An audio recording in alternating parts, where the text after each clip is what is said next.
ही भजन शाश्वत है, धर्म का आश्रय ही शाश्वत है। नहीं तो माँ हमने जो कर्म किया है उसका फल हमें प्राप्त होता है, तो अनंत कालों तक हमें भटकना पड़ता है। ना जाए तो छीय तो कर्म जन्म कोटि सतई रखी, कितना भी करना पड़ेगा। आप मन को परमात्मा के पाद पद्मों में लगाओ माँ, और ये मन जब आपका परमात्मा के चरणों में लगना प्रारंभ हो जाएगा तो आप जीते जी मुक्त हो जाएगा। तो भगवान कपिल की बातों को सुनकर मैया ने कहा महाराज मन तो लगता नहीं है ना, मना एक मनुष्य नाम बड़ा मन ये बलवान है। अर्जुन भी कहते महाराज चंचला ही मना कृष्णा, हे गोविंद ये मन बड़ा चंचल है, कैसे लगाए इसको। तो आजकल हम सबकी केवल यही दशा है, सब लोग कहते हैं हमारे मन नहीं लगता और बिना मन के हम कोई पूजा नहीं करते, हम धर्म नहीं करते। हम लोग बोलते हैं जब मन लगेगा तब हम भजन पूजन करेंगे, बिना मन का हम कोई काम नहीं करते। और ऐसा तो मन है नहीं कि आप आज भागवत जी के सामने बैठो तत्काल मन लग जाए। ऐसा तो हजारों आपको जन्म धारण करना पड़े फिर भी मन लगने वाला नहीं है।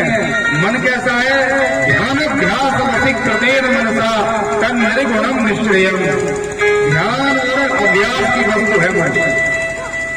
जीवन भर हमने अनेक प्रकार के व्यवहार में मन को लगाया, तो अंतिम अवस्था में विचार करें कि हमारा मन परमात्मा में लग जाए तो असंभव है, ये बिल्कुल नहीं होता। जब हम शनै अभ्यास करके कुछ घंटा कुछ मिनट कुछ समय परमात्मा को देते हैं और धीरे धीरे मन को लगाने का प्रयास करते हैं, तो आखिर मन कितना घूमेगा, है तो अपने अंदर। घूम करके आएगा तो जाएगा कहाँ, आएगा तो अपने पास। प्रयास कीजिए, बैठ के देखिए कि मन शांत शांत होकर के परमात्मा के चरणों का दास हो जाता है। इसलिए माँ मन को लगाओ, मन का भटकाव मत कीजिए। मन के हारे बन गए गलत जो वस्ती माँ। कई लोग विचार करते घर में तो बड़ी लड़ाई झगड़ा हो रही, चलो जंगल में बसेंगे। और जंगल की जब ताप लगता है, बरसात होती है, ठंड लगती है, तो लगता है घर अच्छा था यार, घर में रहते तो बड़ा मजा था, भोजन मिल ही जाता था, यहाँ तो कोई व्यवस्था भी नहीं हो। तो वन तज बस्ती माँ, वन छोड़ के फिर बस्ती में चले जाता। मन के हारे हार है, मन के जीते जीत, मन ही मिलावत राम सब और मन ही कराए भजी। यदि मन अपना परमात्मा के चरणों में लग रहा है तो ये भगवान को मिलाने का साधन भी है, ऐसा नहीं है कि मन खराब ही है। इसी के द्वारा भगवान को प्राप्त किया जाता है। और यदि मन का आदेश लेकर के आपने मनमुखी व्यवहार किया तो अनेक प्रकार का अपमान भी कराता है। मन की गति है अटपटी, झटपट लगे न कोई, उस मन को जल्दी समझ नहीं पाता व्यक्ति। लेकिन जब मन की झटपट मिटे तो झटपट दर्शन हो। जब संसार के द्वंद्वों से ये मन मुक्त होकर के भगवान के चरणों में लग जाता है तो मन शांत शांत होकर के भगवान का हो जाता है। इसलिए माँ सभी प्रकार के बंधनों का त्याग करो। जननी जनक बंधु सुखदारा तनु धन भवन सुहृद परिवारा, ये 10 रस्सियों से बंधे हैं, 10 प्रकार की रस्सियां हैं और प्रत्येक रस्सी से बहुत मजबूती से बंधे हैं। लेकिन भगवान कहते हैं सबकी ममता तान बटोरी, सबकी ममता को बटोर लो, इकट्ठा कर लो। और जब छोटे छोटे धागा हो तो धागा को जल्दी तोड़ने में सहूलियत होती है, तो वही धागा एक रस्सी के रूप में बन जाए तो फिर उसको खींचने में या तोड़ने में थोड़ी सी असुविधा होती है। तो भगवान ने कहा 10 धागों से हम बंधे हैं और 10 को एक करके हमारे चरणों से बांधो, तो फिर उसको छोड़ने में, उसको अलग करने में आपको भी समय लगेगा।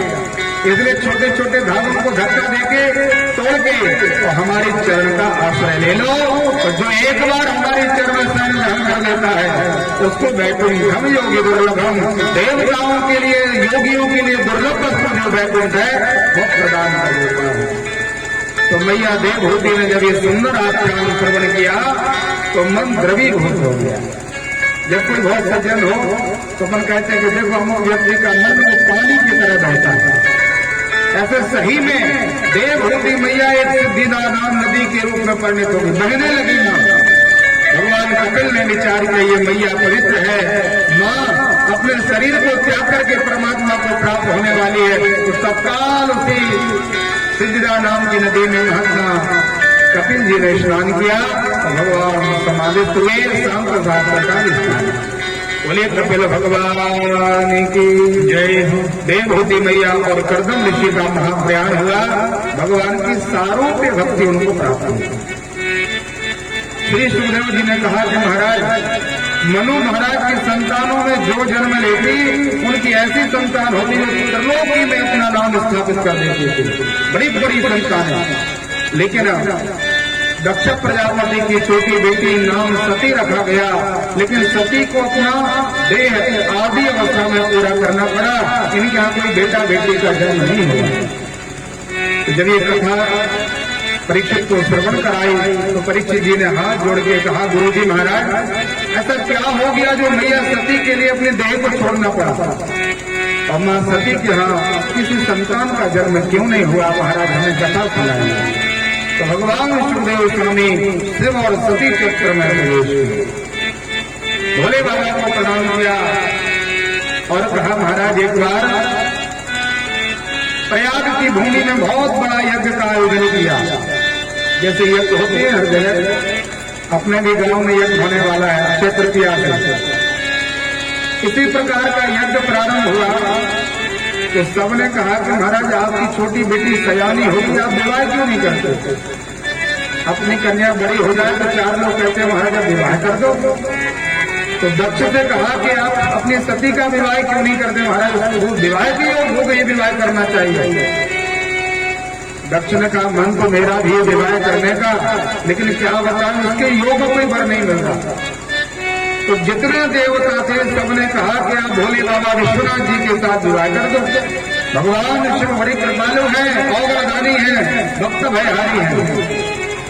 तो दक्ष का तो मन नहीं था कि हम भोले विश्वनाथ जी शिव जी के साथ विवाह करें, लेकिन इसने विचार किया कि अभी हम दक्ष प्रजापति पद पर बैठे हैं, एक पद है हमारे हाथ में बहुत बड़ा, और देवताओं की बात नहीं मानेंगे तो हो सकता है कि हमें पद से दूर जाना पड़े, पदच्युत हो जाए, हमारे हाथ से अधिकार चला जाए। तो बिना मन के ही सती का शिव जी के साथ विवाह करने का मन बनाया। तो हरिद्वार की कनखल भूमि में आज भी वेदी बनी है। भगवान शिव का विवाह मां सती के साथ संपन्न हुआ। भगवान शिव नंदी पर बैठा करके सती महारानी के साथ कैलाश पर्वत का भगवान ने आश्रय लिया। बोले कैलाशपति भगवान की। बाबा का काम तो एक ही है, केवल भगवान के नाम में रत रहना। दिन रात भगवान का नाम रखते हैं। एक बार पुनः एक बहुत बड़ी सभा का आयोजन किया गया और उस सभा का अध्यक्ष बनाया गया दक्ष के लिए। बड़े बड़े देवता थे तो सब पंक्ति में बैठे, नीचे दक्ष का बड़ा मंच है, क्योंकि जो मंचासीन है या जो अध्यक्ष उसकी स्पेशल व्यवस्था की जाती है। दक्ष प्रजापति का जब आगमन हुआ महाराज तो दक्ष के पिताजी का नाम ब्रह्मा जी है। तो ब्रह्मा जी ने खड़े होकर के हाथ जोड़ लेके आइए महाराज, क्योंकि अभी इनके लिए पद बड़ा है ना। दक्ष के दादाजी ने भगवान नारायण हरि भगवान भी वहां पर विराजे थे। तो दक्ष का आगमन हुआ तो भगवान नारायण भी खड़े हो गए और कहा आइए स्वागत है। लेकिन भोले बाबा ने विचार किया कि मुझे किसी के स्वागत वगैरह से कोई चिंता नहीं। किसी को माला चढ़ाना हो तो चढ़ा दो, किसी को प्रणाम करना हो तो कर लो, और कोई गालियां भी दे दो तो हमें कोई चिंता नहीं है। इसलिए भोले बाबा तो भगवान का नाम ले रहे थे, बैठे रहे। भगवान शिव नहीं उठे। दक्ष प्रजापति ने देखा कि सब प्रणाम कर रहे हैं, लेकिन शिव जी ने मुझे प्रणाम नहीं किया। तो बड़े व्यक्ति होते वो ये नहीं देखते कि किस किस ने प्रणाम किया, वो ये देखते हमारे विरोध में कौन है। उनकी दृष्टि वहां जल्दी चली जाती है।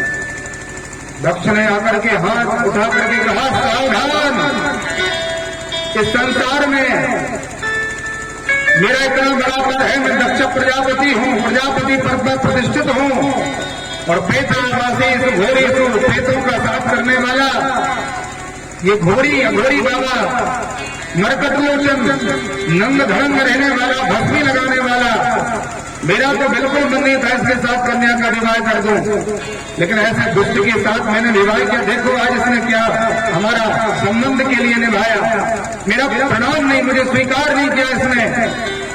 नारायण चाहते तो बैठे रहते क्योंकि हमारे दादाजी हैं, भगवान ब्रह्मा जी चाहते तो नहीं उठते क्योंकि वो पिताजी हैं।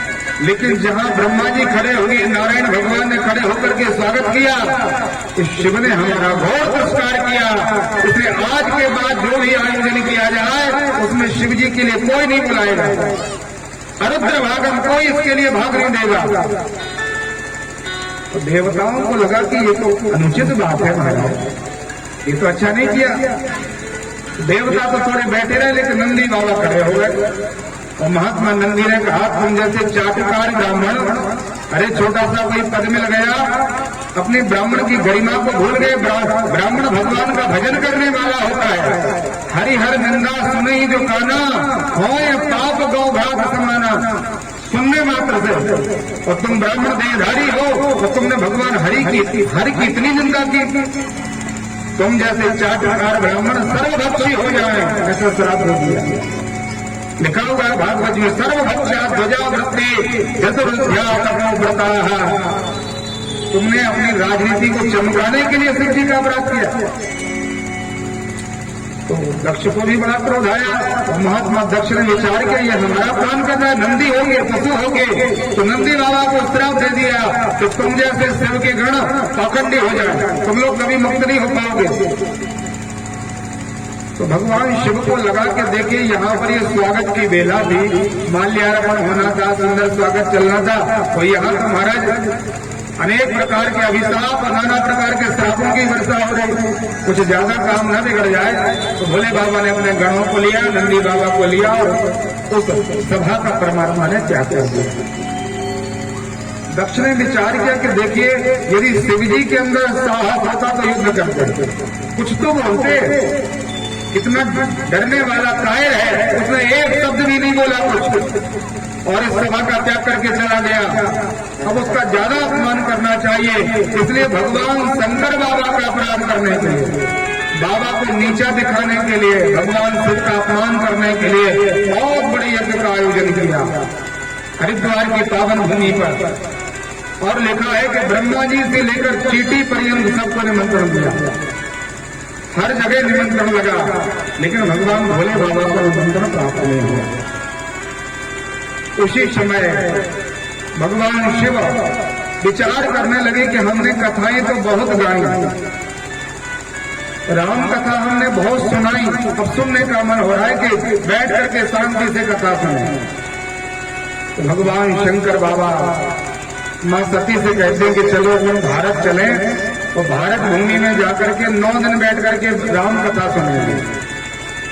त्रेता युग का समय था, तो भोले बाबा बड़े आनंद के साथ सती को साथ लेकर के भगवान विश्वनाथ जी कैलाश पर्वत से पृथ्वी पर आने के लिए तैयार हुए।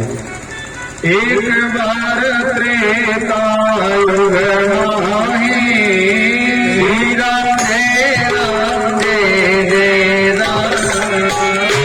एक बार त्रेता युग माही, श्री राम जय राम जय जय राम। एक बार त्रेता युग माही, श्री राम जय राम जय जय राम। एक बार त्रेता युग माही, श्री राम जय राम जय जय राम।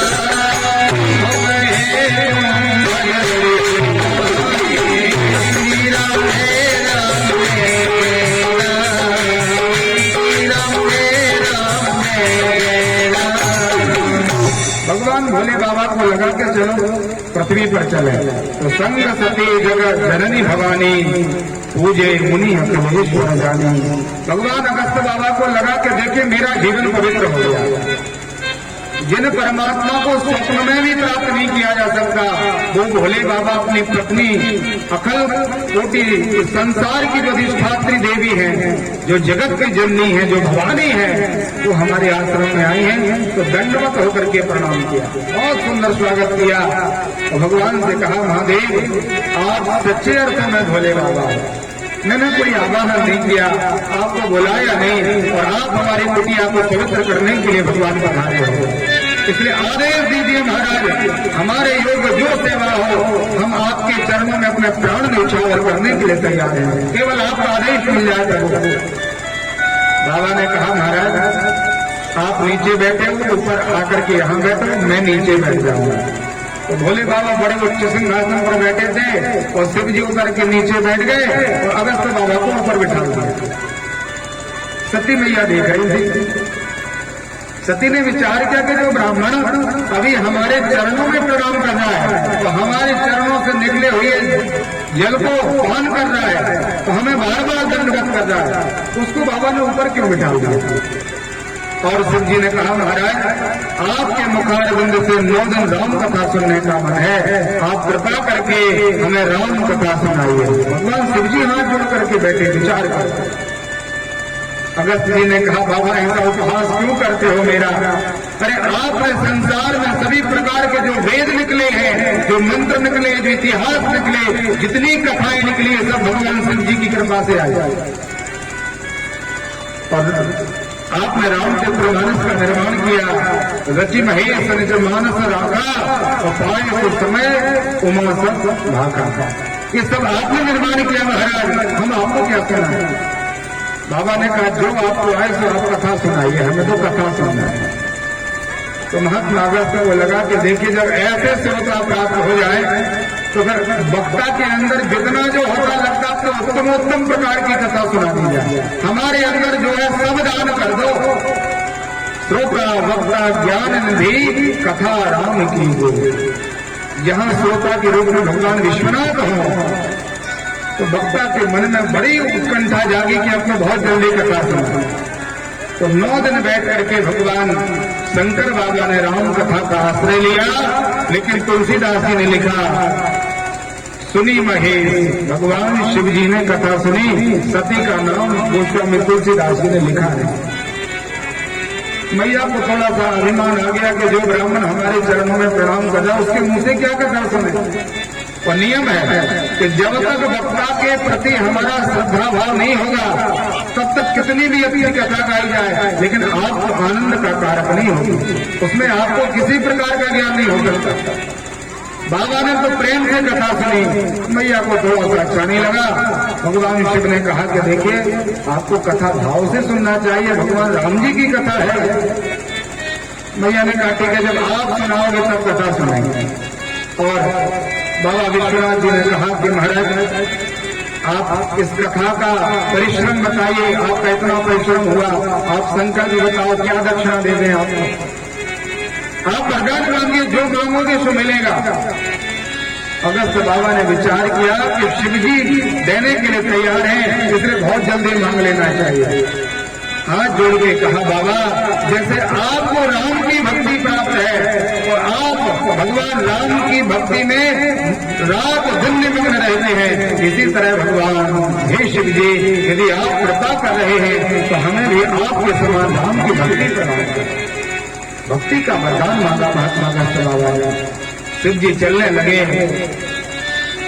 दक्ष की बेटी सती के साथ बाबा का वहां से गमन हुआ।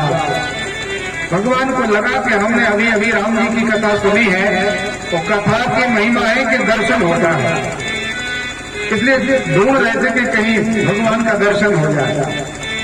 और त्रेता युग का समय था। अपने पिता के वचनों का आशीर्वाद मान करके भगवान राम जी सरकार दंडकारण्य वन में विहार कर रहे थे। मैया सीता जी का विषय हो गया था, हे गग मग हे मधुकर श्रेणी, ऐसे पूछते हुए परमात्मा चले जा रहे थे। तो देखिए, दोनों की स्थिति बिल्कुल विपरीत थी। भगवान को जाना था उत्तर दिशा में, तो राम जी सरकार जा रहे दक्षिण दिशा में। अलग अलग है, मिलना बिल्कुल असंभव था। लेकिन भगवान राम जी ने विचार किया कि हो सकता है कि किशोरी जी उत्तर दिशा में हो, इसलिए जानकी जी को ढूंढते हुए भगवान उत्तर दिशा तरफ बढ़े, जहां से भगवान शंकर बाबा निकल रहे हैं। शिव जी ने राम जी सरकार को दूर से देखा तो जय सच्चिदानंद जग पावन हंस कहीं चले मनोरम सावन, सच्चिदानंद कह के राम जी सरकार को प्रणाम किया। बाबा विश्वनाथ जी, मैया सती ने विचार किया कि देखिए भोले बाबा कितने भोले हैं।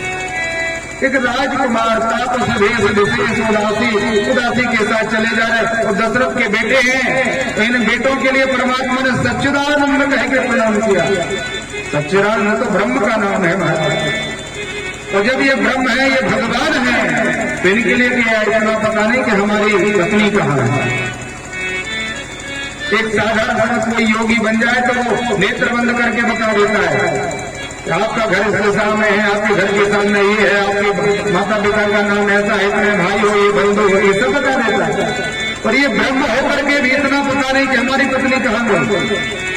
सती के अंदर थोड़ा सा संदेह प्रकट हो गया, लेकिन मैया सती ने विचार किया शंकर जगत ईश जगदीशा सुर नर मुनि सब नावत सीसा। भगवान शंकर भी कोई छोटे देवता नहीं है, अनेक प्रकार के पहुंचे हुए महात्मा भी जिन परमात्मा के चरणों में प्रणाम करते हैं, उन शिव जी ने यदि इनको प्रणाम किया तो कोई बात है। तो बड़ा संदेह हो गया, ये है कौन? बाबा ने बार बार समझाया ये ब्रह्म है, इनके चरणों में प्रणाम करो, लेकिन मैया के अंदर कोई श्रद्धा प्रकट नहीं। बिना मन की कथा सुनने का ये रिजल्ट है। हम पंडाल में बैठे तो रहते हैं, लेकिन हमारा मन पता नहीं महाराज कहाँ राम घूमता रहता है। कर में तो माला घूमे और मुन्ना फिरे बाजार।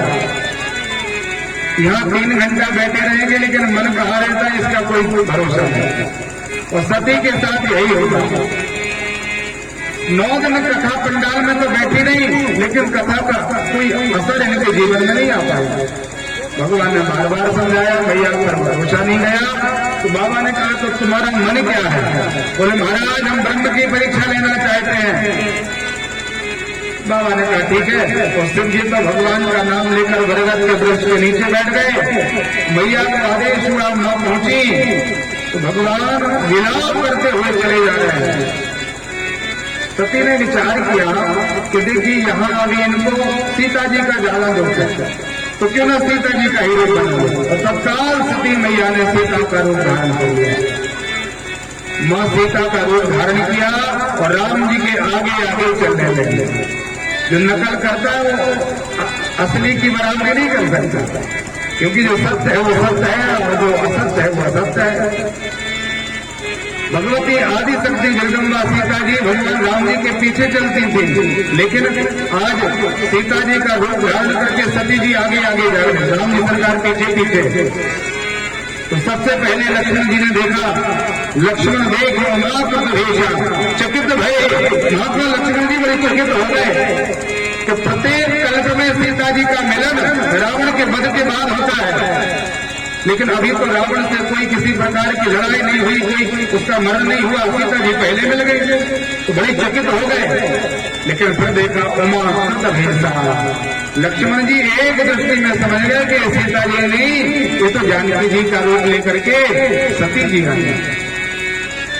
महाराज ने विचार किया जब इतनी बड़ी कथा है तो हमें तो दूर से प्रणाम करना चाहिए, बिल्कुल सामने है। राम जी सरकार ने देखा तो भगवान राघवेंद्र ने पिता का नाम लेकर के मैं दशरथ नंदन राम आपके साथ पद्मों में प्रणाम करता हूँ। भैया ये तो बताओ भोले बाबा कहाँ है? इस जंगल में अकेली क्यों घूम रही हो? इस जंगल में अनेक प्रकार के दुष्ट दुराचारी पापी लोग रहते, मेरी पत्नी को लेके चले गए, हरण कर लिया उन्होंने। इसलिए माँ जल्दी से भोले बाबा के पास चली जाओ। आप बाबा से अलग नहीं होती, अर्धनारीश्वर हो आप लोग, भगवान शिव और सती साथ में रहते हो। मैया ने विचार किया कि एक दृष्टि में एक राजकुमार पहचान गया, तो ये साधारण राजकुमार तो नहीं हो सकता। यदि केवल ये दशरथ नंदन होते तो ये जानकी जी का रूप देख करके कहते अरे सीते कहाँ चली गई, आइए हम आपके वियोग में बड़े दुखी हैं। लेकिन इन्होंने हमें पहचान लिया, तो महाराज पूरे शरीर में पसीना आ गया, थर थर कांपने लगी मैया सती। वो विचार करने लगी कि इनको प्रणाम करें कि इनसे प्रणाम कराएं, अब क्या किया जाए। बड़ा धर्म संकट प्रकट हो गया। राम जी दंडवत बार कर रहे सती मैया से। भगवान ने विचार किया कि अभी इनके मन में फिर भी कुछ डाउट है, संदेह है। तो जहां देखती थी सती वहां जानकी जी भी है, लक्ष्मण जी भी है और राम जी शंकर। माँ ने विचार किया जिस सीता के लिए ये रो रहे थे तो सीता जी ने के साथ करी है। अब तो चकित हो गई, वो विचार किया यहाँ से जाना चाहिए। तो दौड़ लगा करके भगवान शिव जी के पास पहुंची, बाबा के चरणों में प्रणाम किया। भगवान शिव ने कहा कि देवी परीक्षा लेके आ गई क्या? सती ने कहा महाराज कोई परीक्षा नहीं ली मैंने, और आपके समान प्रणाम करके चली आई। बाबा ने विचार किया प्रणाम करने में पसीना थोड़ी आता है, इतना पूरा शरीर कांप रहा है, पसीना आ रहा है, भयभीत है गहरा। तो विश्वनाथ भगवान ने ध्यान लगाया, ध्यान में पाया कि इन्होंने मेरी आराध्या शक्ति जानकी जी का रूप धारण किया। तो शिव समूह रघुपति व्रतधारी। विचार कीजिए महाराज, भगवान शंकर के समान संसार में राम को मानने वाला कौन हो सकता है? दिन अगत जी सती असनारी। भगवान शंकर बाबा ने दृढ़ संकल्प कर लिया कि जो मैं करूँ सती संसंगा, फिर मैं सती को पत्नी के रूप में मानूंगा तो भ्रष्ट होने मग मार मनोरा, हमारा ये भक्ति का मार्ग नष्ट हो जाएगा।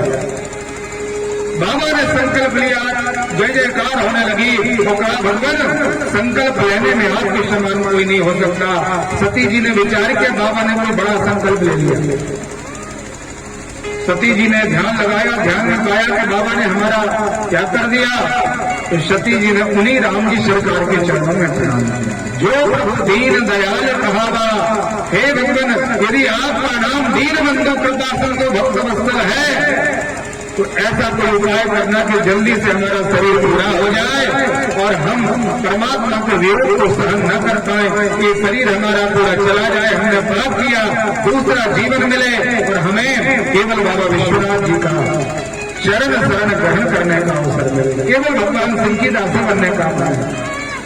भरत सनम अंतिम समय में भगवान शिव जी की याद की जाए, शिव जी के चरणों में प्रणाम करके हमारी देह पूरी हो जाए, ऐसा वरदान मैया सती ने मांगा। और सती के साथ भगवान शिव जी कैलाश पर्वत पहुंचे। वहां पर बड़े बड़े विमान गगनारूढ़ होकर के आनंद से चले जा रहे थे, जय जयकार हो रही थी। भगवान शिव जी ध्यान में गए और महाराज बीते संवत सहस्त्र 87,000 वर्षों की समाधि लगी महादेव की। राम राम शिव सिमरन लागे, जानी सती जगत सती जागे। भगवान शिव को जागा हुआ पा करके सती ने चरणों में प्रणाम किया और कहा महाराज कृपा करके आदेश स्वीकार कीजिए, मेरी महाराज हमें आदेश दीजिए, हमने इस प्रकार का अपराध किया और आपने हमारा त्याग कर दिया। महाराज पति और पत्नी का संबंध आपने हमसे अलग कर दिया।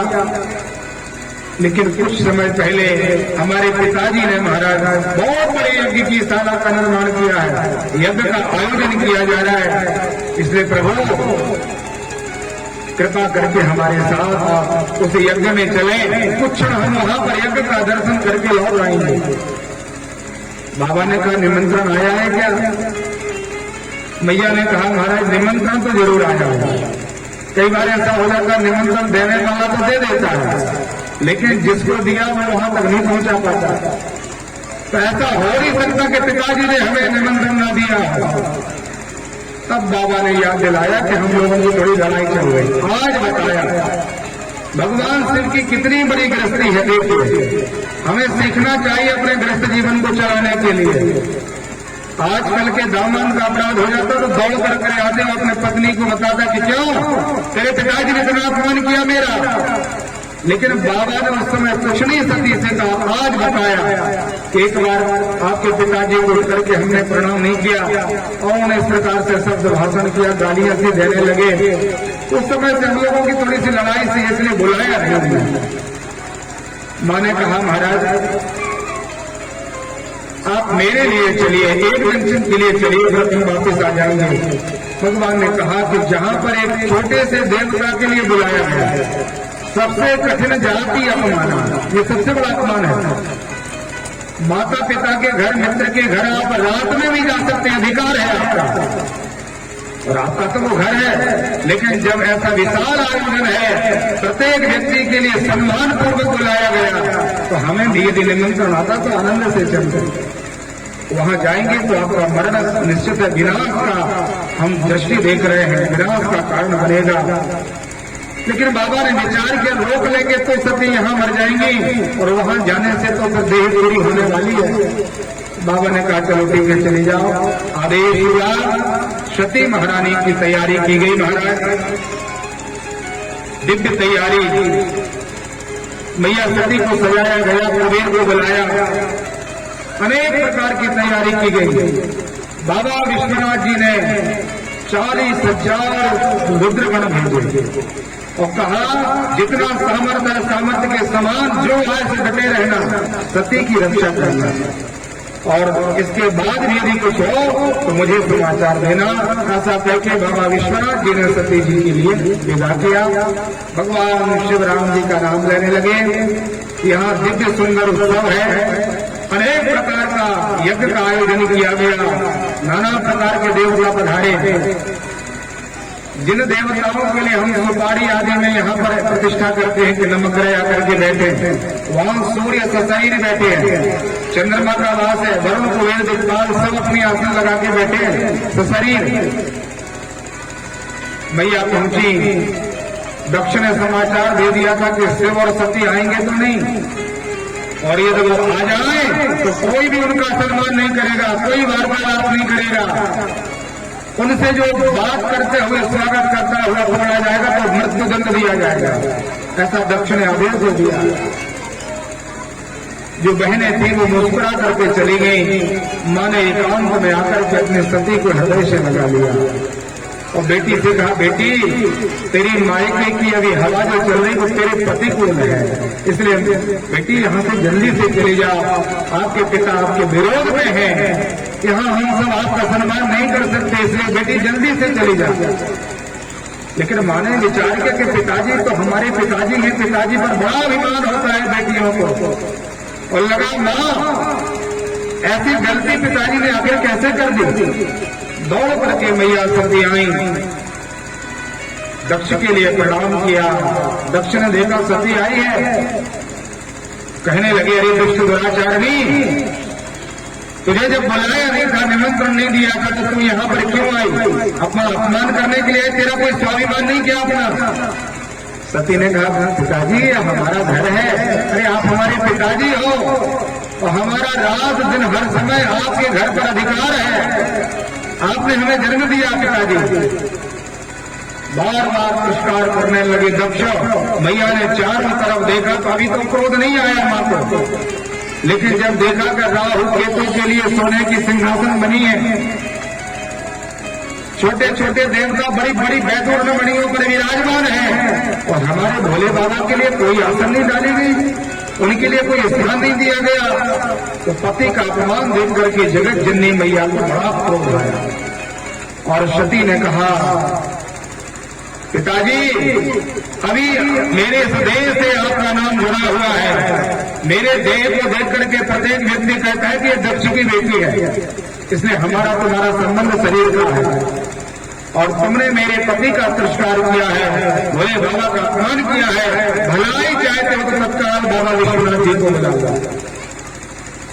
यदि आपको मंगल की कामना हो, सुखी की कामना हो, तो बाबा का आशीर्वाद लीजिए, भगवान को बुलावा भेजिए।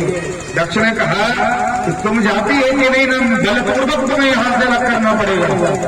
तो मैया ने विचार किया, मेरे पिताजी, संसार की यही गति है महाराज, हमारा संसार में कोई नहीं, ये संसार के जितने संबंध स्वार्थी है, मैया ने विचार किया, और योग अग्नि को मैया ने ध्यान किया। मरत समय हरि सन वर मांगा, मैया ने भगवान नारायण से वरदान मांगा, जन्म जन्म सिर पद अनुरागा। बाबा विश्वनाथ जी का आशीर्वाद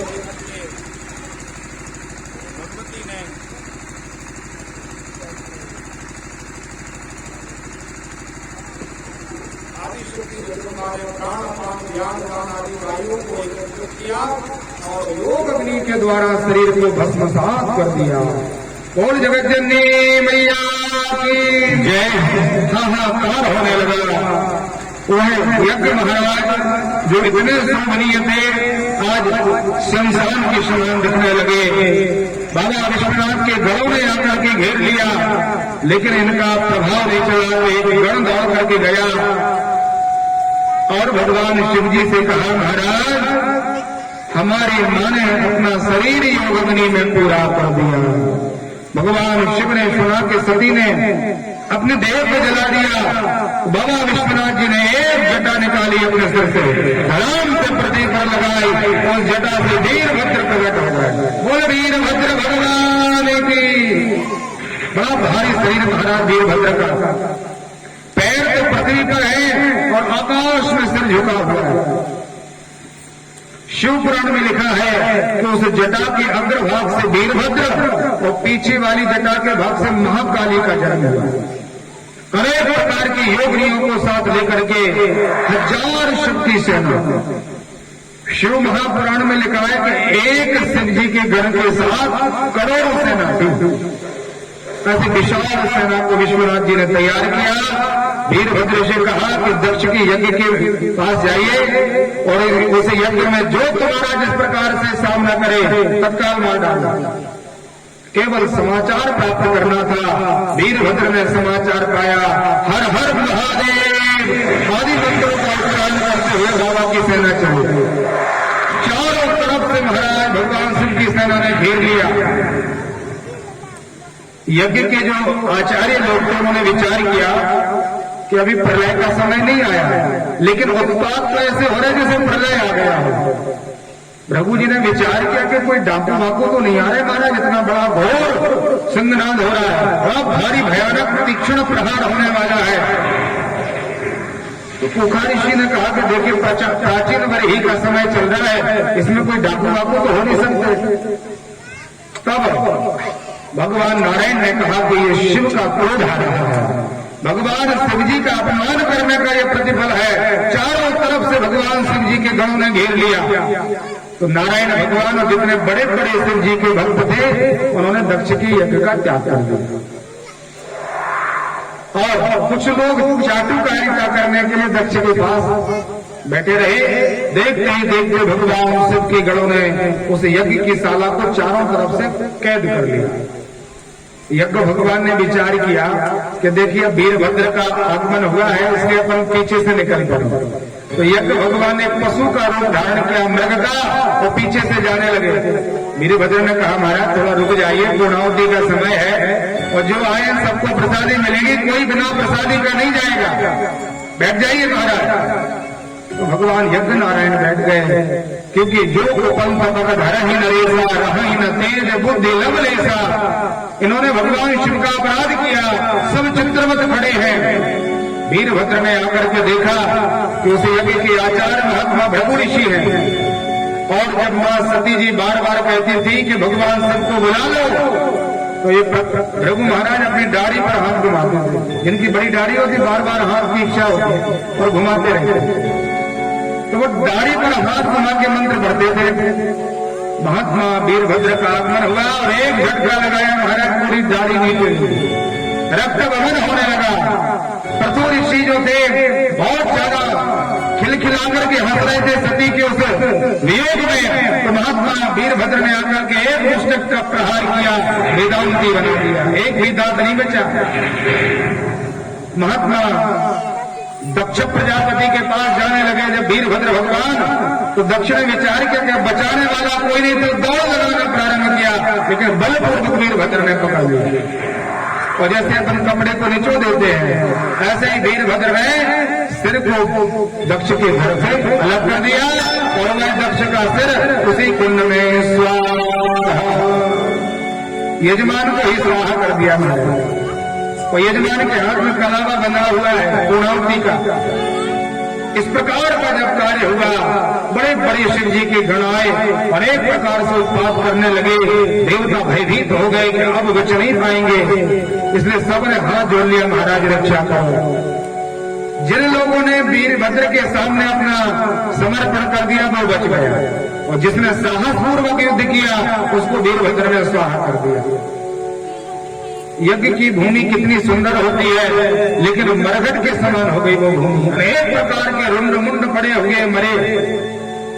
सभी देवताओं ने विचार किया कि यज्ञ का हमने संकल्प ले लिया, किसी भी कार्य का हम संकल्प ले लें और वह संकल्प पूरा न हो तो बड़ा दुर्भिक्ष हो जाता है, बड़ा प्रयाश्चित है। और यज्ञ भी पूरा हुआ नहीं, पूर्णाहुति नहीं हुई, इसलिए इस यज्ञ के पूरे न होने के कारण संसार में दुकान पड़ जाएगा, विनाश हो जाएगा। तो बोले क्या करें? तो सबने विचार किया भगवान शंकर को मनाइए। बाबा विश्वनाथ जी बड़े कृपालु हैं, हम सबने भगवान सबका अपराध किया, लेकिन वे इतने कृपालु भक्तवत्सल हैं कि मनाएंगे तो तत्काल आ जाएगा। इसलिए सभी देवता इकट्ठे हुए, तो इकट्ठे होकर के भगवान शिव जी के कैलाश पर्वत पर आए। सबने बड़ी सुंदर स्तुति के साथ भोले बाबा को मनाना प्रारंभ किया। बड़े भाव से हम भगवान शिव जी को मनाए, परमात्मा कितने कृपालु है। बोल भक्तवत्सल भगवान की जय हो। हम पर भी की नजर हो, हम पर भी की नजर हो।